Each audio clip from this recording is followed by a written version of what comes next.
Bharatiya Janata party जिंदाबाद, BJP जिंदाबाद। పాపనపేట మండల ప్రజానికానికి మరియు ఇక్కడికి విచ్చేసినటువంటి ప్రింట్ మరియు ఎలక్ట్రానిక్ మీడియా మిత్రులకు పిలవగానే ఇక్కడికి విచ్చేసినటువంటి భారతీయ జనతా పార్టీ పాపనపేట మండల నాయకులందరికీ కూడా నమస్కారాలు, ధన్యవాదాలు.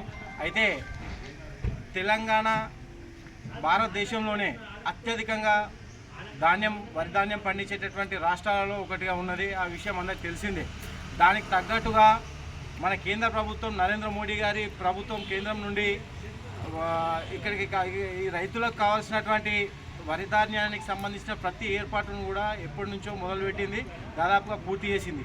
అయితే రైతులు పండించినటువంటి ధాన్యాన్ని సేకరించడానికి, కొనడానికి ఎంఎస్పి అంటే కనీస మద్దతు ధర అనేది కేంద్రం నుంచి ప్రొవైడ్ చేసి ఆ మద్దతు ధర పంపిస్తూ, అదేవిధంగా ఆ ధాన్యాన్ని నింపడానికి గన్ని బ్యాగులు, దాన్ని సూతిలి మరియు ట్రాన్స్పోర్ట్ చేయడానికి లారీలకు ఛార్జెస్, అదేవిధంగా వీటిని నిల్వ ఉంచడానికి గిడ్డంగులకు దానికి సంబంధించినటువంటి ఛార్జెస్ కూడా అన్నీ కేంద్ర ప్రభుత్వమే భరించి మన రాష్ట్రాలకు అప్పచెప్పిన తర్వాత కూడా ఈ రాష్ట్ర ప్రభుత్వం వీళ్ళ యొక్క నిర్లక్ష్య వైఖరి వల్ల అసలు ఎక్కడ వరి ధాన్యం రోడ్లపైన ఎక్కడ ఉన్నటువంటి ధాన్యం అక్కడనే ఉన్నది.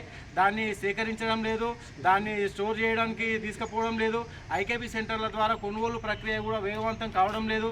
అదే కాకుండా అసలు ఇంతవరకు ఒక 20 నుంచి 25% వరి ధాన్యాన్ని కూడా సేకరించినటువంటి దాఖలాలు లేవు. కాబట్టి రైతులు ఎక్కడికక్కడ రోడ్ల మీదకి వచ్చి వాళ్ళు ధర్నాలు, రస్తారోకోలు చేసేటటువంటి పరిస్థితిని ఈ యొక్క తెలంగాణ రాష్ట్ర కాంగ్రెస్ ప్రభుత్వం చేయడం జరుగుతుంది.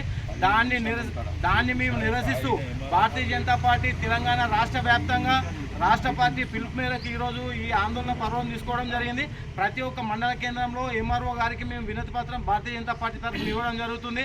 ఇక మీదనైనా సరే విత్ ఇన్ షార్ట్ పీరియడ్లో వారం రోజుల లోపల మొత్తం రోడ్ల మీద ఉన్నటువంటి ధాన్యం మొత్తం ఖాళీ అయిపోవాలి. ఆర్టీఓలకు కూడా ఎప్పుడో మెసేజ్ వచ్చింది, అయినా సరే లారీలు సమకూర్తలేవు అనేటటువంటిది ఒక సాకు పెట్టుకొని వాళ్ళు వరి ధాన్యాన్ని కొనుగోలు చేయకుండా రోడ్ల మీదనే వరి ధాన్యాన్ని వదిలిపెట్టేసి రైతులను ముప్పు తిప్పలు పెడతా ఉన్నారు.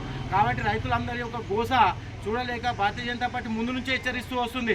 అంటే ప్రొక్యూర్మెంట్ స్టార్ట్ అవుతుంది, వరిధాన్యం కొనుగోలు కోతలు స్టార్ట్ కాకముందే దాన్ని మీరు సేకరించుకోవాలి, దానికి సంబంధించినటువంటి ఏర్పాట్లన్నీ పూర్తి చేసుకోవాలని కలెక్టర్ గారికి మన బైండ్ల సత్యనారాయణ ముద్రాజ్ గారు, మన కిసాన్ మోర్చా జిల్లా అధ్యక్షులు వారి ఆధ్వర్యంలో ఎన్నోసార్లు మెమోరాండం ఇవ్వడం జరిగింది. అయినప్పటికీ కూడా ఈ ప్రభుత్వం కళ్ళు తెరవకుండా ఈ అధికార యంత్రాంగం కూడా మత్తు నిద్రలో ఉండి ఇంతవరకు కూడా ఈ రైతులను ముప్పు తిప్పలు పెట్టేటటువంటి కార్యక్రమం చేస్తుంది. దీన్ని భారతీయ జనతా పార్టీ తీవ్రంగా ఖండిస్తూ, ఒకవేళ ఈ యొక్క మన వడ్ల కొనుగోలు అనేది త్వరితగతిన చేయకపోయినట్టయితే మేము ఆందోళనలకు దిగి ఎక్కడికక్కడ రైతులకు మద్దతుగా నిలబడి దీన్ని చాలా దూరం తీసుకుపోతామని ఈ సందర్భంగా హెచ్చరిస్తూ సత్వరమే ఈ యొక్క సమస్యను పరిష్కారం చేయాలని చెప్పి భారతీయ జనతా పార్టీ డిమాండ్ చేస్తూ ఉన్నది. బీజేపీ భారత్ మాతాకి జై.